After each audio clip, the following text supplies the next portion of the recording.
huge expanding stories.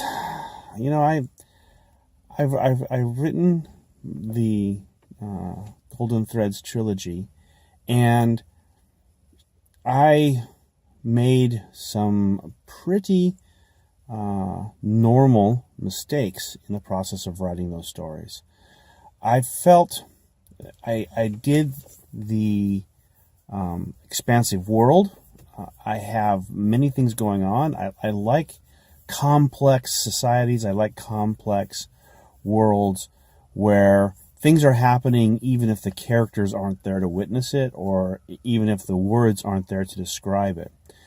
So one of the things I did was I introduced a lot of side elements into the story which did not directly impact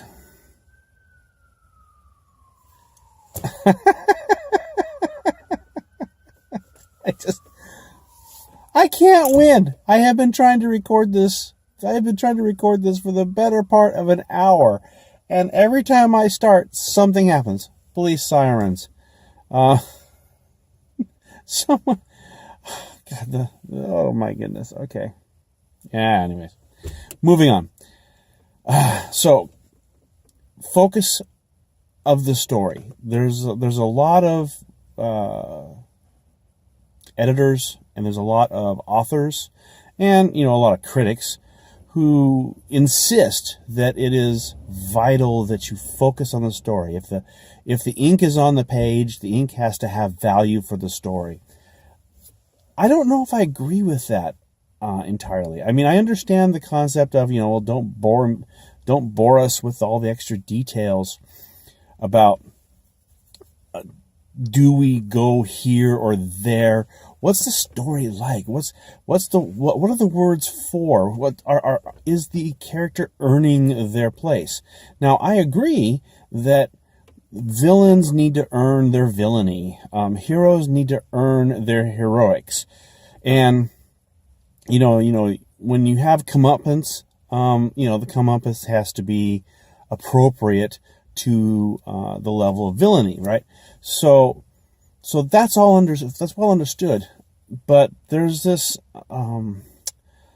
this tendency or desire or rhetoric. I'm not quite sure how to describe it. That insists that stories have to be focused, and that means that if they put the element into the chapter or into the book, then it has to have something to do with the plot. Now, while I think that's good advice overall, I mean, it's important that the story is cohesive. It's important that the world is cohesive, but I actually enjoy knowing that there is a bigger world. In other words, the world isn't just totally focused on the characters.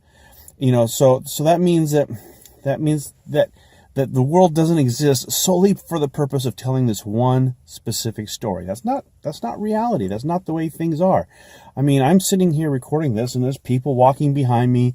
There's cars driving by. There's police sirens in the background. The world is happening. There's all this stuff always happening. And that's one of the great things. I mean, like, for example, if you look right behind me right now, there's some people walking back there right this very second. There they go. They're going to walk into the view. Boom, boom, there they are. So this stuff is there. The world is constantly happening. Everything is constantly in motion. Is the fact that those people walk by, did their walking by have anything to do with what I'm talking about? Absolutely. I'm talking about the fact that there's activity going on in the world, right? So, but if I write a story about me sitting in this car and I'm talking about what's happening because this is a detective thriller or this is a fantasy adventure, does that mean that I should dedicate some words to describing the fact that people are moving by regularly? And the modern advice, or most of the advice in this, is no. you should not waste the reader's time talking about the people that are moving around. Oh, there's this guy wearing a really, really loose tank top carrying a pizza that just walked by. There's a lady that's walking down here. She just came out of the boxing school, and she's jogging over to her car. Does that have anything to do with this topic? No, but it just happened.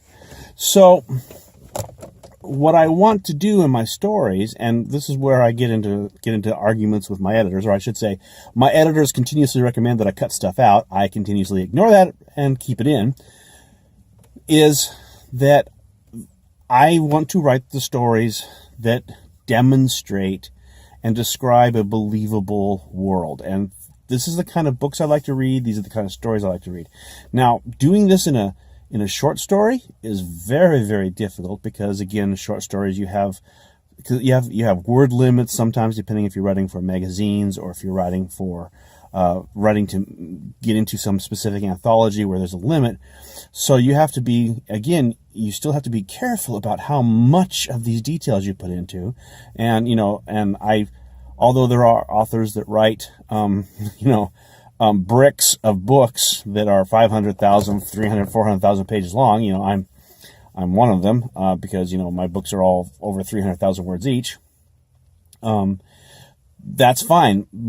Almost every word in my books are focused on the actual story. They are focused on plot elements that affect the main characters and that affect the ongoing effort. Now, here's two really interesting characters walking around behind me. I think they look like they are out of the local Shaolin temple.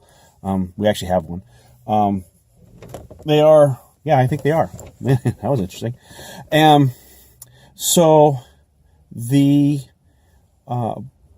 idea is that I'm trying to be very, very careful about what goes into the story, and that means picking things that are interesting. Oh, a pair of Shaolin monks walked by very slowly. And that can lead to some red herrings or some ways to distract the reader. There's a really great idea around telling a lie, like the best of lie is sandwiched in between two truths. So there's also in storytelling there's you can totally slip in the facts of the murder mystery or the important things by putting them in a list and having the important item be like the third or fourth item, in a list of 5.